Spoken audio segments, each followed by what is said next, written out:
बिस्मिल्लाहिर्रहमानिर्रहीम। अस्सलामुअलैकुम। Welcome to sublime way graphics. CorelDRAW की क्लास 3 में आज हम बेसिक शेप्स और उनकी प्रॉपर्टीज़ पर डिस्कस करेंगे। यहाँ मैंने सबलाइम वे के नाम से एक न्यू डॉक्यूमेंट ओपन किया है। रेक्टेंगल टूल से मैं एक रेक्टेंगल ड्रॉ करता हूँ और कीबोर्ड से P बटन प्रेस करेंगे तो ये इस पेज के सेंटर में आ जाएगी। इसमें रेड फिल कर लेते हैं और आउटलाइन में हम ब्लू फिल कर लेते हैं। आउटलाइन का साइज थोड़ा सा मैं इंक्रीज कर देता हूं। ये बार जो है ये प्रॉपर्टी बार कहलाती है। फर्स्ट बार को हम मेन्यू बार बोलते हैं, सेकंड को हम स्टैंडर्ड बार बोलते हैं और ये थर्ड जो है इसको प्रॉपर्टी बार बोलते हैं। यहां पर इस रेक्टेंगल का साइज लिखा है। इसको पहले मैं लॉक कर देता हूं। जब इसको लॉक कर देते हैं तो फिर क्या होता है, जब हम इसकी विड्थ, ये विड्थ दी हुई है और नीचे इसकी हाइट है, जब हम इसकी विड्थ बढ़ाना चाहते हैं, इस वक्त इसकी विड्थ 6.429 इंच है। अब मैं इसकी विड्थ करता हूं 7 राइट करता हूं और कीबोर्ड से एंटर बटन प्रेस करता हूं तो इसकी विड्थ भी बड़ी है और इसकी हाइट भी बड़ी है, यानी उसी रेशो से इसकी विड्थ और हाइट दोनों बड़ी हैं।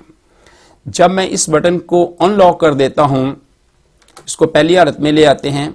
जब इसको अनलॉक कर देता हूं तो फिर देखें, मैं इसकी जब हाइट विड्थ बढ़ाता हूं 7 तो फिर सिर्फ और सिर्फ इसकी विड्थ ही बड़ी है।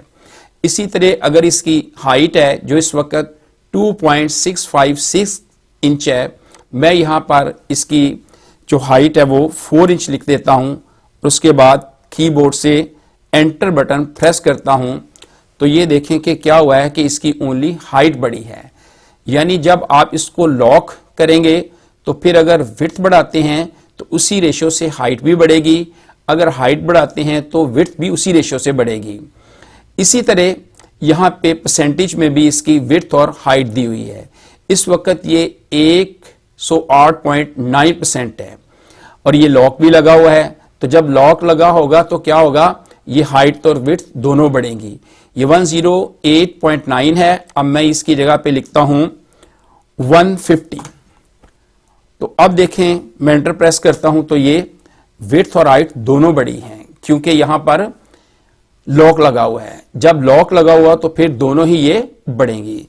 कंट्रोल Z से इसको मैं पहली हालत में ले आता हूं। ये आगे है एंगल ऑफ रोटेशन। अब मैं यहां पे 90 डिग्री लिखता हूं तो ये 90 डिग्री पर ये रेक्टेंगल मूव कर जाएगी। तो जिस एंगल पर भी आप इसको मूव करना चाहें तो यहां पे आप लिख सकते हैं। सपोज यहां पे मैं 30 डिग्री लिखता हूं, फिर एंटर करता हूं तो ये रेक्टेंगल 30 डिग्री एंगल पर मूव कर जाएगी।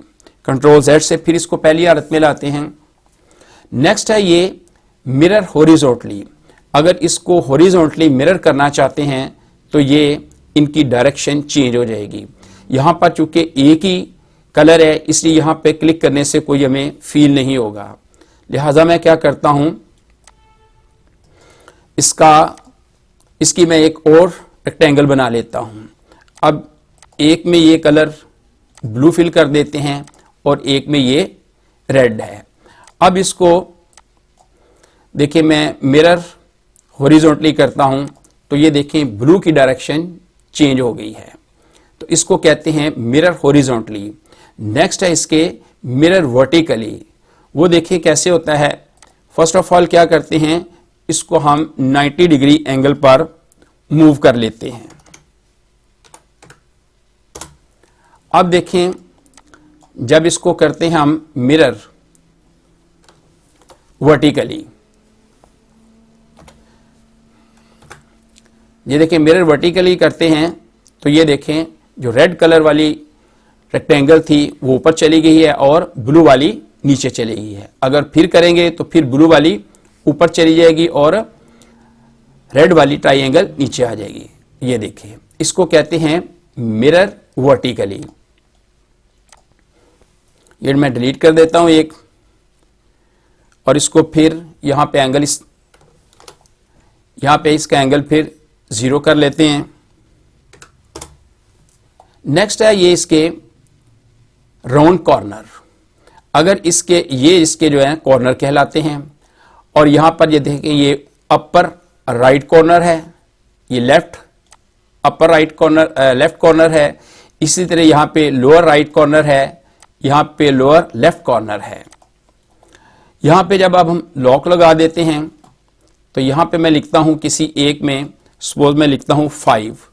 अब मैं एंटर करता हूं तो इसके चारों कॉर्नर्स ही राउंड हो जाते हैं क्योंकि यहां पे लॉक लगा हुआ है। यहां पे भी लिखेंगे, सपोज यहां पे 5 की बजाय मैं यहां पे 3 कर देता हूं तो ये देखें इनकी राउंडनेस कम हो गई है और 4 कॉर्नर्स की ही हो चुकी है क्योंकि यहां पे लॉक लगा हुआ है। यहां पे मैं फर्स्ट ऑफ ऑल करता हूं 0, तो अभी इनकी राउंडनेस खत्म हो गई है। अब मैं यहां पे अनलॉक कर देता हूं। अब मैं यहां पे इस कॉर्नर को राउंड करना चाहता हूं तो यहां पर वो साइज लिखूंगा जितना मैं राउंड करना चाहता हूं। सपोज 5 लिखता हूं, यहां पर 0.5 जो है वो कॉर्नर राउंड हो चुका है। इस तरह अगर मैं इस कॉर्नर को राउंड करना चाहता हूं तो मैं यहां पर लिखूंगा 0.5। ये देखिए ये कॉर्नर राउंड हो जाएगा।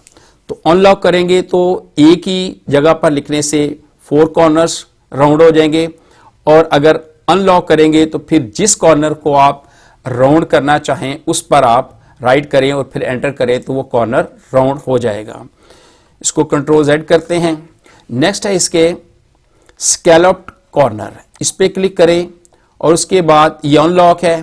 तो अब ये वाला लेफ्ट अपर कॉर्नर को हम स्कैलप्ड करना चाहते हैं तो यहां पर मैं राइट करूंगा 5। तो ये देखें ये इस तरह स्लोप इसकी बन गई है। इसी तरह अगर 4 कॉर्नर्स को ही हमने स्कैलप करना हो तो फिर इसको लॉक करेंगे और यहाँ पे 0.5 लिख के फिर एंटर करते हैं तो फिर देखें ये इस तरह इसकी इमेज बन जाएगी। 4 कॉर्नर्स ही स्कैलप्ड हो जाएंगे। कंट्रोल Z करते हैं। नेक्स्ट है चैम्फर्ड कॉर्नर, इस पे क्लिक करते हैं और यहाँ पे लॉक ही लगा रहने देते हैं। फिर यहाँ किसी एक जगह पे भी हम लिखेंगे 0.5 तो ये देखें 4 कॉर्नर्स ही इसके चैम्फर्ड हो जाएंगे। मजीद इसका साइज बढ़ाना चाहें तो जितना आप इसको चैम्फर्ड करना चाहते हैं उतना ही लिखते हैं। अब मैं 0.8 लिखता हूं तो देखें ये कॉर्नर्स मजीद इनका साइज इंक्रीज हो चुका है। कंट्रोल Z करते हैं। नेक्स्ट है इसकी आउटलाइन, यहाँ पे इसका साइज आउटलाइन का इंक्रीज और डिक्रीज कर सकते हैं। और यहाँ पे नेक्स्ट है ये इनकी आउटलाइन डॉटेड बनाना चाहते हैं मुख्तलिफ डॉटेड फॉर्म में, तो जिस फॉर्म में भी आप इसको करना चाहते हैं। इस वक्त ये सॉलिड फॉर्म में है। पहले इसका मैं साइज डिक्रीज कर लेता हूँ, ये मैं 4 कर देता हूँ। अब देखें इसका हम ये वाला जो है ना डॉटेड लाना चाहते हैं तो इस तरह ये देखें डॉटेड फॉर्म में आ जाएगी। तो जिस फॉर्म में भी आप इसको डॉटेड करना चाहते हैं आप उस फॉर्म में इसका बॉर्डर बना सकते हैं। आखिर में आपसे रिक्वेस्ट है कि अगर आपको इस वीडियो से कुछ सीखने का मौका मिला हो तो कमेंट्स में अपनी राय का इजहार ज़रूर करें। वीडियो को लाइक और शेयर करें and don't forget to subscribe the channel. अस्सलाम वालेकुम। अल्लाह।